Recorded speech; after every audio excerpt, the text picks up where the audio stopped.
We have created our CSS file for production. Now let's create the TypeScript file with the type. So if a TypeScript user wants to use our date picker, they can easily use it.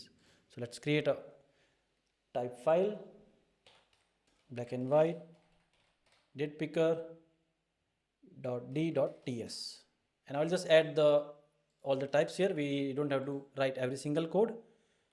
It's just the type. So if we check, we define, like we declare the module that this is our date picker module, and then we define the types. These are for our event types. We have the day data, render context, our slots, weekend, header slots, day slots. We have our hooks types, before render, after render. We have the plugin types, the elements type, the date format. You see, we have all these types in here. So now we have our type also added. So our date picker is ready to publish. In next episode, let's prepare it for publishing.